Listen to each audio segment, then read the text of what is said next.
One of the failings of the Trump administration, just one, to address the coronavirus, is advocating for the drug hydroxychloroquine. Hopefully, I'm pronouncing that right. I'm sure my guest will be able to correct me in a moment.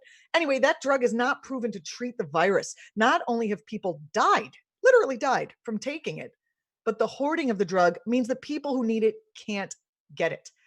Disabled intellectual and writer Cyree Jarelle Johnson is here to talk with us about how hoarding unproven drugs is hurting vulnerable populations. Cyree, thanks for joining us today. Thank you. Hi, I'm Cyree Jarelle Johnson. Did I get the name wrong of the drug?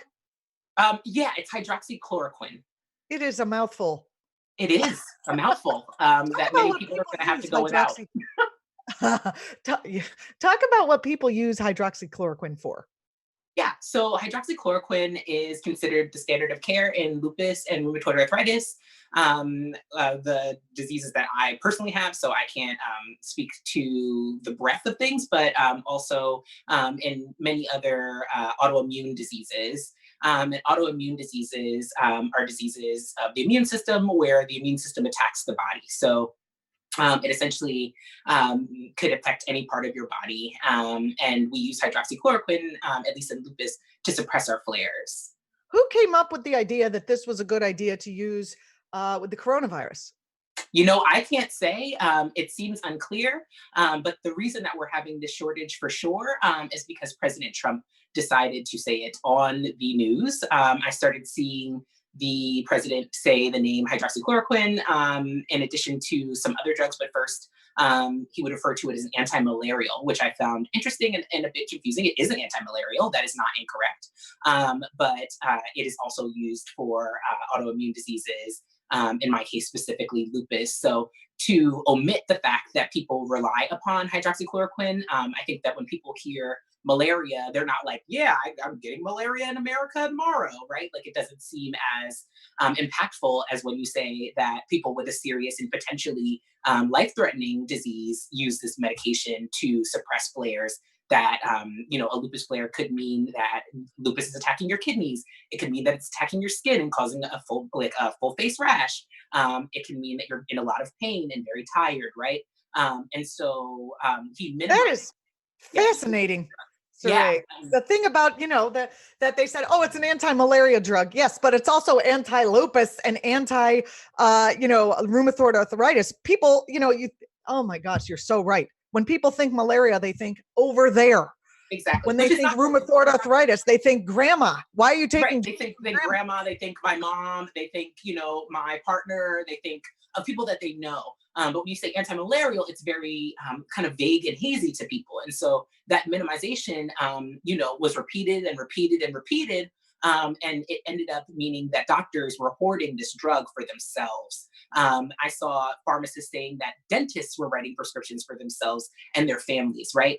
Meanwhile, Kaiser Permanente out in California is saying that people who take hydroxychloroquine regularly, it stays in your system for 40 days. Well, what does that have to do with me? I have been on it for 10 years and I have missed maybe one dose every now and again, but never more than two in a row, because has been the key to living a semblance of a normal life for me. So the idea that I would be callously cut off my medication and then told, oh, maybe we can put you on something else during this time of extreme crisis, since lupus is also activated by stress. It's very unhealthy for people with lupus to be very stressed out. That's something that they tell you from day one of your diagnosis. So to say that you're just going to put us on something else or that it stays in our body for 40 days, what are we supposed to do with that? Yeah. Let's talk about the statistic that 40% of people with lupus are Black. Yeah. So it's hard to know exact statistics in the sense that a lot of different studies, and I'm a librarian, right? So I work hard Oh, I to love parse that. out. The best part about being a librarian, no one's ever mad at you about it.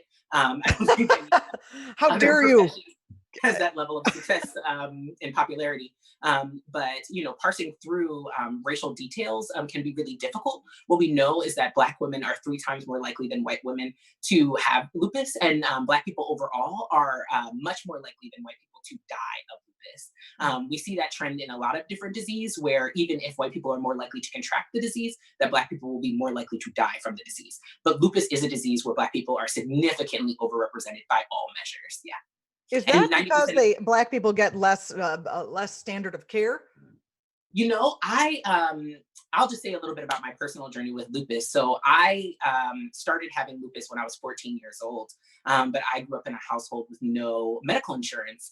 And so most of my care came through the emergency room. So I would have to get sick enough to be able to go to the emergency room, and then I could get some care. Well, when I went to the emergency room to get tests, my emergency room doctor told me I was full of hot air and shit. And so I was taken home, literally. Wow. That is literally what a doctor told me at 14, 15 years old. So that's a whole conversation about race. And I think also, I, as a woman, often get told, oh, you're just making it up. I'm like, I can't read. I can't read those letters. Maybe I need glasses. You think that happened to me for reals? And anyway, I completely believe you. And 90% of people with lupus are female assigned people or women. So I can say that absolutely, that's something that's going on for lots of people around the country. Like the fact that it mostly affects women, that it mostly affects Black people and people of color is a big factor in the fact that we are not believed by doctors. Our pain is not believed. I lived with lupus for 6 years. I started walking with a cane. My hair fell out. I was in constant pain. My arms and legs were swollen. My face was swollen. And it took me 6 years to get a diagnosis, right? So by the time you're diagnosed, you're very sick. You're very sick. And I think that that's partially why people with lupus who are Black are more likely to have worse symptoms and to have worse outcomes because you're just not believed. But I would imagine that overall, the reason that lupus as a disease is ignored is because of the people who get it, right? If this was a disease that affected 60%, white men, I'm sure that we would have they're not prescribing penis pills to to treat. And just to bring it around too, we can see that the diseases that are considered high risk in COVID-19 are diseases that affect Black people disproportionately. We're talking about diabetes, high blood pressure, right? Asthma. And so Black people who are living in major cities, particularly where the air quality might not be very good, have high rates of asthma, have high rates of diabetes, and throughout the country as well. So what is it that we're saying, oh, well, only people with diabetes, high blood pressure, and asthma, oh, yeah, those are the COPD, those are the people who are going to die. It doesn't matter if we take medication away from people with lupus so that doctors can hoard it. What are people really saying when they say that? Who are they thinking these conditions affect? Corvus, a person in our stream chat, says that I think you've been saying this, but I want to make it super clear. How are people getting the drug? You have to get a prescription. You said something about doctors and dentists have been found prescribing it for themselves. And so I've definitely heard accounts of that. I've heard at least not for their patients, but for themselves. Maybe they're doing it for the patients too, but the ones that alarm me most are when they're writing in for prescriptions for themselves and their families that I'm hearing, right? I am not a doctor or a pharmacist. And so, I cannot verify those things, but I'm also a person with lupus. And the only reason I'm sitting in front of you right now, being able to, buy my prescription out of, trying to buy my prescriptions out of pocket, is because I heard the rumors that there would be a shortage, and those rumors were credible. Okay, so right now, is there a shortage in addition? Sorry to cut you off. Is there a shortage in addition to just doctors prescribing it for their friends and family, prescription pad discount, whatever you want to call it? Is the chain of supply broken? I mean, I know a lot of our drugs are made in China or made in other parts of the world, and so there was concern. And Tom Hartman, the progressive talk show host, told everyone 2 weeks ago to go get 3 months supply of their drugs because you might not have them. Right. Do you know anything about that? About the supply chain, I can't speculate. I am not in that part of our economy. But what I can say is that Tiba says they're going to make more, and some other manufacturers say that they'll make more, and that Kaiser Permanente says that there is a global shortage, right? And that was last week that they said that there is in fact a global shortage. We have already seen patients be told that they cannot fill their prescriptions. Wow. I'll just speak to my personal experience with it. And so on the 19th, I've been quarantined for, this is going to be my fourth week of being quarantined. I And can't believe you're so, not completely insane. You seem very sane. I have lupus, and so I'm alone a lot. It's the thing about chronic illness is that it teaches you how to be alone. And for many of us, if you're sick for a long time, it's not like the flu where, or you break your leg and people are like, oh my gosh, your leg, you have the flu, I'm going to help you, right? That's good for 2 weeks, right? But when you're sick for years and years, people don't check in as much. There's not that same level of care. And so you do have to become more comfortable, particularly when you're experiencing flares of being alone. So quarantine, lupus, I feel You're very like, prepared. we've done this. We're good. Yeah, for You sure. could write the Many book. times over. But That's so on the interesting. 19th, I started hearing the president saying it on CNN's, particularly in his daily briefings. And I was like, oh crap, that's gonna be bad. But my birthday was the next day. So I was like, well, it's already set enough to have a quarantine birthday. So I will just put it off. By Monday, I started hearing accounts of shortages. And that's when the first, like early that week of the 23rd was when, ProPublica had some articles on the shortage. You started seeing people finally talk about there really being a shortage. So I called my doctor to see if she could, but also I haven't left my home in 3 weeks yesterday, right?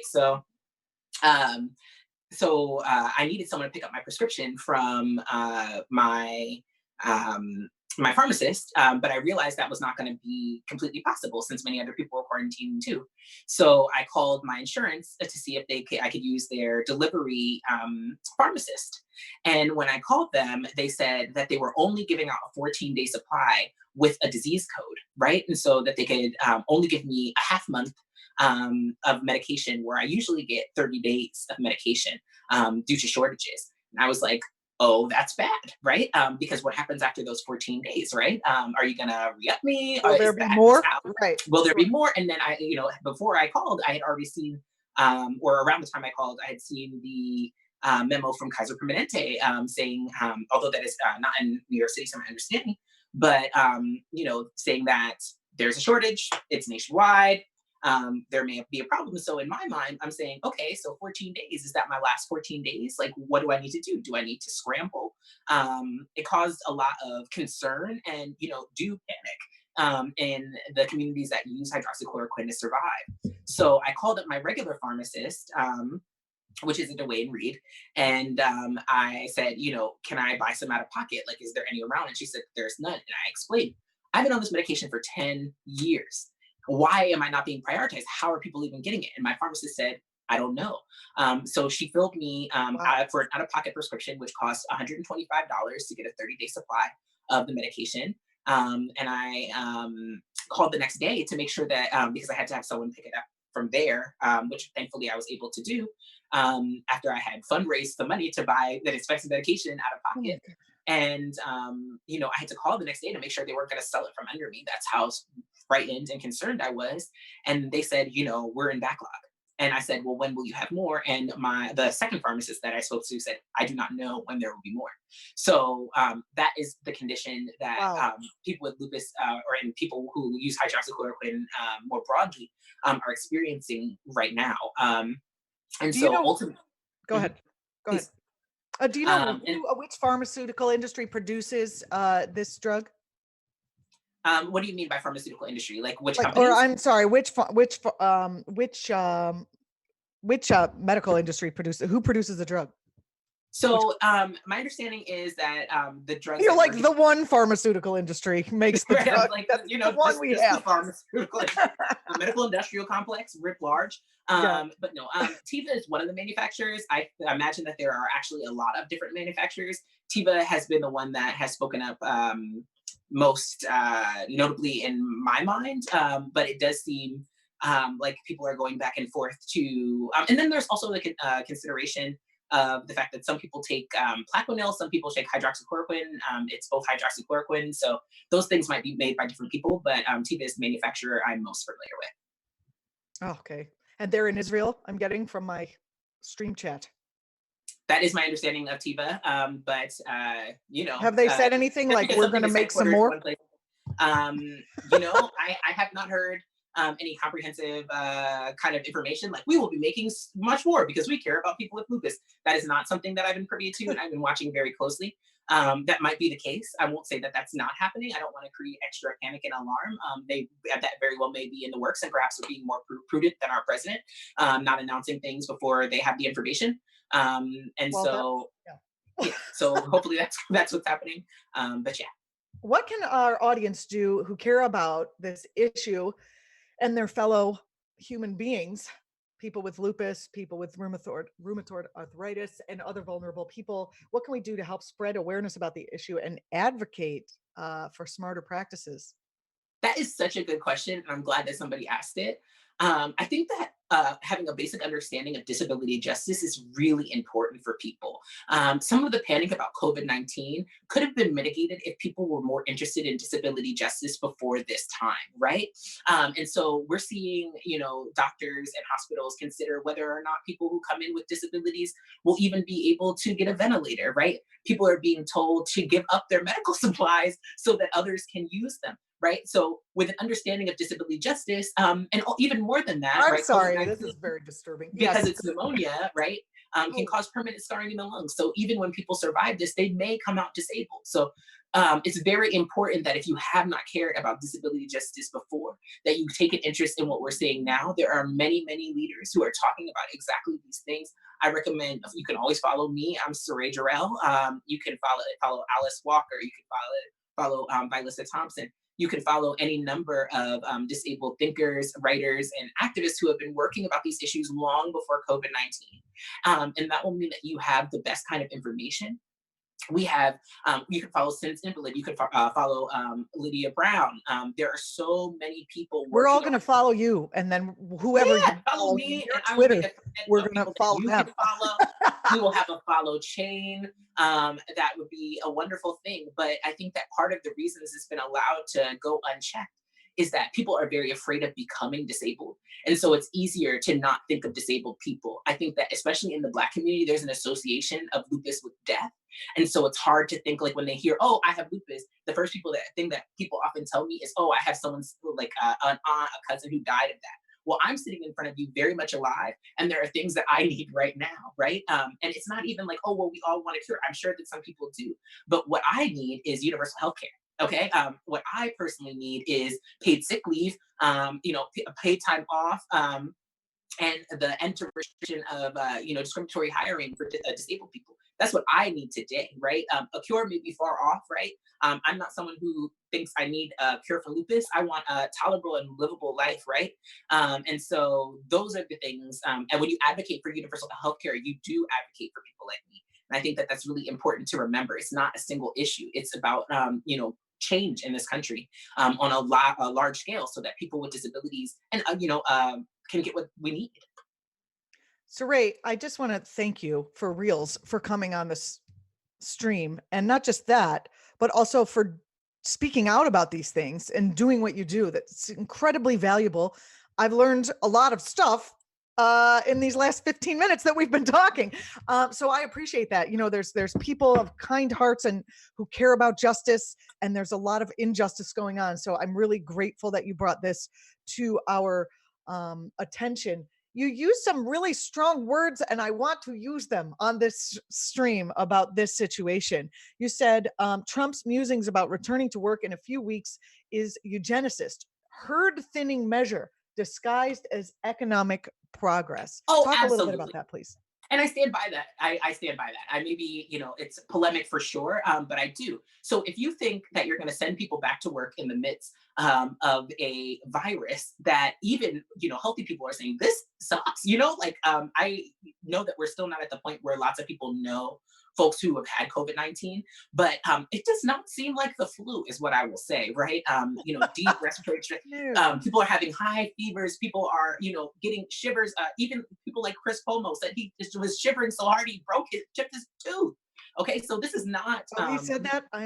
He said it on TV just yesterday. I am a I've been religious. watching. I know I've been watching him too, and I think it's very interesting that he has it, and he's still doing the TV show. And Yes, I won't speculate about the makeup crew there, but he still looks very um, appropriate for TV, and that's wonderful. But if there's a disease and you know that it's killing sick and disabled people and older people, and you're It's the saying lighting. The lighting uh, can do it without the the makeup. lighting, the makeup, either way, it's good to see him looking well. I hope he pulls through. I'm a Yeah. big, fan. Yes. And but still, so this is a disease that even in its mild cases seems, significant, I'll say. And so if you're saying, okay, well, it's only going to kill people with, underlying diseases that aren't even always thought of as disabilities, like high blood pressure, right? Or, people don't always think of asthma as a disability. I personally believe in a wide tent of disability, but these are things, people's children have asthma. People have asthma themselves, right? And might not think of themselves as disabled. So if you're saying, okay, well, it's only killing these people and old people, and we should all go back to work. Well, who are you sacrificing for the economy, right? And I mean, some people have even been more blatant, right? That, oh, I'd gladly die for the economy, right? I would gladly, as a 50-year-old, you see, Okay, go ahead. Go ahead. Right. Go Right, ahead. and right. If you would like to do that, please do. Appreciate But it. the Yeah. idea that only undesirables will pass away, and thus we should get back to work because everyone else will be fine, is eugenicist, right? We are being sacrificed, and for what? So the economy may recover, right? And also, it is herd thinning in its practice, but it isn't going to. It's going to work that way, right? We do see that people who are having more severe diseases do have underlying conditions, but that's not the only people who are dying from this, right? And so it's one of those times where you are endangering people who you're endangering, but you're also endangering people who you don't know that you're endangering. And I think We- that even though it's intended to harm people who are sick and disabled, and also older people, its effect will be sobering for the people who are advocating this. We have some comments coming in. Shaggy Tufang says the fact that Florida waited so long to lock down despite a huge elderly population Right. certainly adds merit to the eugenics theory. Yeah. 50% of US adults have high blood pressure. Right. That's another quote thing coming in. This is But very think about what else they're saying too. They're saying that people have more severe diseases with a high BMI, which is not language that I use, but essentially they're saying, okay, well, this is only going to kill people who we did not care about they're anyway. saying So fatty's bring gotta it on. go is what they're saying. That is what they're saying. And personally, Oh I my refuse God. to be sacrificed for the greed of a country that never cared about me anyway. I refuse, right? And that is why I haven't left my house in 3 weeks. I refuse. The idea that we can be casual with certain lives, right? Or that it might even be better for the economy for us not to be around. What else can you call that? Cyree, what do you make of the media coverage around the issue of states starting to make decisions about whether disabled people should get ventilators or Right. should be covered? And that's why I say, the one of the things I hope that everyone who's watching me right now takes away is that you should care about disability justice no matter who you are. Disability is one of the few minorities that you can find yourself in before the end of your life, right? So there is Depression is considered a disability, like if it's strong enough. So probably everyone Sure. watching has it. Absolutely. And you know what? Whether people personally consider themselves disabled, mad rights are a really important part of disability justice, right? The rights of mentally ill folks is very important. And, a lot of it is also like disability. You can think of it as a spectrum, right? Where like, even if you yourself are someone who experiences, disabling depression or anxiety, right? The Judge Rottenberg Center has been shocking autistic children and mentally disabled children for years, right? Without anybody's, except for disabled people and some of our allies concerned, right? So this Shocking? is stop the shock. That's follow Lydia Brown, follow Shane Newmar. You're opening up a whole new area for me. This is the time, I right? really So let appreciate COVID-19 lead you to disability justice, because there are severe and pressing conditions in this country for disabled people. So I'm sorry. The question was about. Will you repeat the question, please? No, you're answering and raising questions at the same time for me. So this is really great. And I'm keeping an eye on our stream chat where people are putting comments in that I can send over to you and to get your thoughts. So a dude snap says basically capitalism incentivizes eugenics, which is a comment that comes in. Mm. Absolutely. Capitalism does incentivize eugenics. And thinking about how one can become plugged in disability justice, right? It is a wide tent. So if you are someone who's Mhm. experiencing depression or anxiety or severe asthma, or if you're someone who's been living with a chronic illness and you've been thinking of yourself as a patient, I encourage you to think of yourself as a person who is experiencing solvable, in addition to being a chronically ill person, politics is making all of our diseases much worse, right? Every day we go without universal healthcare means that somebody has to go without their medications, means that somebody gets sick and can't get the care that they need. So when you think about going into the polls, hopefully this November, hopefully by mail, hopefully in a way that's more accessible, consider that disability justice should be part of those concerns. Mhm. Can you talk a little bit about there's when we talk about reproductive rights versus reproductive justice, the people who work in that sphere have a definition of the two. Can you talk about disability justice? What is in the tent? Okay, let's get into it. So, Let's do it. right, let's. Disability rights is framed as the ADA, and mind you, the ADA is about a legal document that is designed so that people, can avoid, can make definitely basic accessibility for folks, but that's not full justice, right? The fact that Yeah, someone handrails aren't enough. right. Or even like the fact that there's, different entrances sometimes that are accessible, right? Like people who use wheelchairs or walkers might have to use the back door, but that's considered an accessible entrance, right? Disability justice means we all have what we need to survive on its most basic level.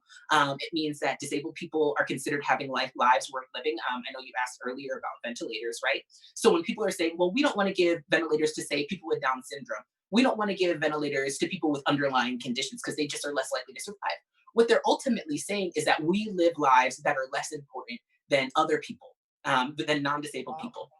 They're saying that our lives are less worth living. And part of that is because of the stigma of disability, right? When people hear that someone is disabled, you're often thought of as someone, if in my case with somebody with lupus, you're thought of somebody who's just waiting it out to die, right? I'm not just waiting it out to die. You're I've not spoken at the White House. contributing to capitalism and the Right. industrial revolution Exactly. because you can't work Exactly in a right. factory. We are you're considered less productive and thus less important, right? And instead of thinking of us as people who, in my like I am an intellectual, I have two degrees, one in librarianship, one in writing. I have a book out. I have spoken at the White House. I've spoken at the Whitney. My life is great. Like it truly is good. I'm living a good life. So if I arrive at the doctor's office and or at the emergency room and someone chooses not to give me a ventilator because I already have lupus, that is ending what has been by all counts a beautiful and happy life. But that is not the way that people think of disabled people, right? And it is that stigma and that devaluation that has caused the rhetoric that we see on TV or are reading in our news, where it's considered acceptable to refuse to give people with certain disabilities ventilators or resuscitate. Um, that's the world that we're living in right now, and it's incorrect. People who with all kinds of disabilities are living lives worth living, and the sooner people that understand that, the more angry they'll be that they have watched these measures go uncontested. I just want to thank you very, very, very much for being here. And it's been a joy to talk to you today. We have questions coming in from the chat. From Lauren, how many people are at risk of complications if the supply of their medication to treat lupus runs out? I'm not a doctor and I can't answer specific questions like that. I encourage you to look to medical sources for that because I would just hate. I'm just going to stay in my lane, right? I am an intellectual. I'm a librarian. There are facts that I can give you, but I can't. I can't answer that. Sure. No, that's fine. And another question from Shaggy Tufang. How do you, Cyree, get your food and supplies without leaving your house? Oh goodness. So for a while at the beginning, I was relying on things like Instacart. I'm sorry, not Instacart. Food Kick here in or Fresh Direct, Yeah, and you that was can't get working. Fresh Direct anymore. It's over. You cannot get Fresh Direct You anymore. can't But get the thing about that, yeah. but that's a disability justice question in itself, right? Because there are lots of different people who could have gone to the grocery store because they are not in the most at-risk populations, who have chosen to get delivery, right? Instead of leaving those slots open for people like me, who would be, at high risk of contracting a severe illness. Or And so, can't the corporation have specific, like, a carve out for people with disabilities? That would be nice. that's another thing that we can do, right? But it's because of, that thoughtlessness, both on the part of, corporations and on the part of individuals, that means that people like me like can't get those things. So I also got some care packages from my friends out of town who were still able to access it. My best friend sent me for my birthday 2 packages of Dayquil and a package of NyQuil. um, I know. Another friend sent me a bunch of top ramen and candy and things. I was able to get shipments of food, right before this started. I actually had dental surgery like the week before quarantine. So I've actually been mostly in my house for many weeks. But got a lot of food before that because I was having that procedure. And also, I've been using Postmates now that Postmates has delivery from like local groceries, like Mhm. smaller groceries, to get like essentials like eggs and chips. I must have some chips and I know you chocolate. must have chips. I showed Right. Of everyone course. my hoard yesterday. I brought my camera into my little hoard stash. But the fact is, it's like, it would be nice to also have some fresh vegetables and fruit every so often. Right. Oh, actually, I got a farm delivery box. A farmer was doing, Yeah. free deliveries. And so I Are was able you a couple in weeks New ago. York? Just out of I am in Brooklyn, New York. Me too. We're probably Oh, neighbors. I'm from New Jersey though. That's important. Yeah, I'm from upstate, so Gotcha. but still. So here's a comment from our chat from Corvus Ursa, perhaps a bear lover, not sure. Yeah.